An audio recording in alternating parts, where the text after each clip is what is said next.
Alors, est-ce que les gens ont bien aimé ma dernière vidéo? Ah oui! Bon, vu que vous avez l'air d'aimer le mélange entre histoire et 3D, je vais vous en donner plus, hein. De toute façon, je l'aurais fait dans tous les cas, mais du soutien, ça fait toujours plaisir. D'ailleurs, n'hésitez pas à vous abonner, j'ai d'autres vidéos dans le genre qui arrivent, ça pourrait vous plaire. Aujourd'hui, je vous ai préparé une petite vidéo, mais tout aussi intéressante selon moi. Je vis dans une vieille maison, à l'origine achetée par mon grand-père, et depuis, mon père l'a transformée d'une vieille maison en ruine en un superbe foyer familial. C'est le travail de plusieurs années, et les travaux sont pas encore finis d'ailleurs. La gravure de la date de construction de la maison n'est plus trop visible.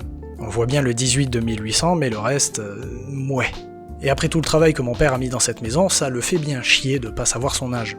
Et aujourd'hui, grâce à mes connaissances en 3D, on va essayer de révéler ces gravures. Vous en faites pas, je vais pas vous noyer dans des détails techniques, ça va bien se passer. Alors, comment je vais faire pour essayer de faire ressortir ces gravures? Je vais faire ce qu'on appelle une photogrammétrie. C'est une technique qui se base sur une série de photos d'un objet et utilise des algorithmes pour trianguler des points à sa surface, ce qui nous permet de produire une forme en 3D. L'avantage, c'est qu'on obtient un objet 3D avec tous les détails de surface de l'objet réel. Et vu que c'est un objet 3D, on peut retirer sa couleur, ce qui nous permet de visualiser uniquement le relief de la surface.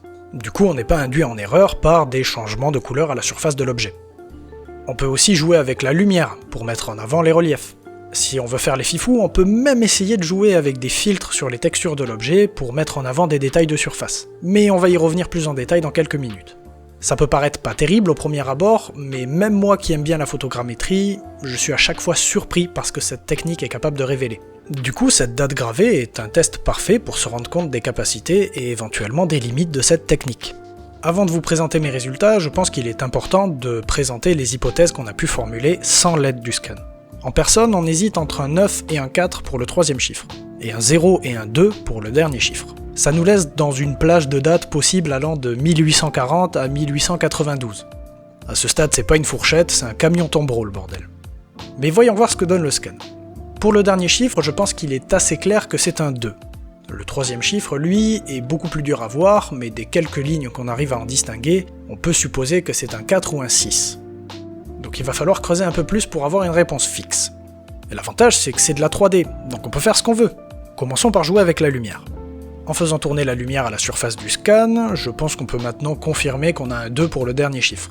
Et pour le troisième chiffre, personnellement, je vois assez clairement un 4. Mais vous voulez une réponse plus claire? Pas de souci. On va faire une vue en coupe pour montrer les reliefs de la zone. Alors, la couleur bleue ici, c'est juste un plan que je fais passer au travers du scan. Je l'ai aligné à la surface, et vu qu'il est parfaitement plat, si on voit du bleu, c'est que cette zone du scan est creusée par rapport au reste.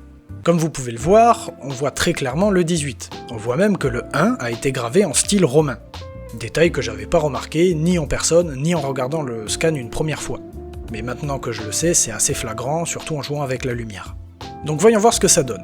Pour le dernier chiffre, on est maintenant encore plus certain que c'est un 2. Le troisième chiffre, lui, est un peu plus en retrait, donc voyons voir ce que ça donne. Et oui, je pense qu'on a clairement un 4. On distingue bien 3 lignes droites, ce qui exclut l'hypothèse d'un 6 avec un bon niveau de certitude. Je pense que ce qui nous a fait hésiter entre un 4 et un 6, c'est cette zone creusée ici, à gauche du 4, mais grâce à toutes ces méthodes, on peut maintenant appuyer avec un bon niveau de certitude la date de 1842. Ça fait donc 181 ans. Pour cette gravure, on n'a pas vraiment besoin d'aller plus loin, mais je vais quand même vous montrer une dernière méthode pour révéler les gravures qui marchent encore mieux.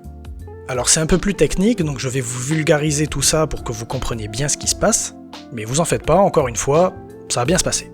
Je vais réaliser ce qu'on appelle un bake.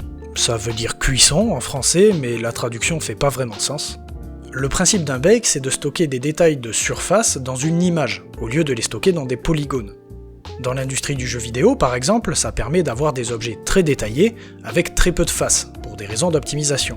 Mais dans notre cas, l'avantage d'un bake, c'est qu'on va stocker les variations de hauteur de notre scan dans une image. Et une image, c'est bien plus facile à modifier pour révéler des détails. Du coup, ce qu'on fait, c'est un bake de hauteur. Le logiciel va enregistrer les variations de hauteur du scan dans les textures de ce plan. Voilà ce que ça donne. Sur cette image, si une zone est noire, c'est qu'elle est creusée. Et si elle est plus claire, c'est qu'elle est plus proche de nous. En fait, on exprime les variations de hauteur de la surface en un dégradé de gris. Comme on peut le voir, le 18 est bien mis en avant, et sans rien faire, on voit déjà clairement un 42 se dessiner. Comme je l'ai dit, c'est une image, donc on peut lui appliquer des modifications. Commençons par un seuil. Et là on obtient une visualisation similaire à ce qu'on a fait tout à l'heure avec la coupe. On peut aussi jouer sur les contrastes avec un ajustement de niveau, qui nous permet en gros de contraster à partir d'une valeur de gris en particulier.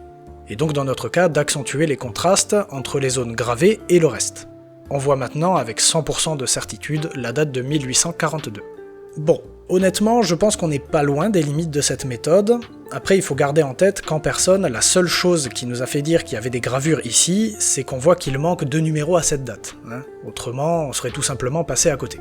En personne, on arrive difficilement à deviner les lignes du 4, il restait un doute entre un 4 et un 9.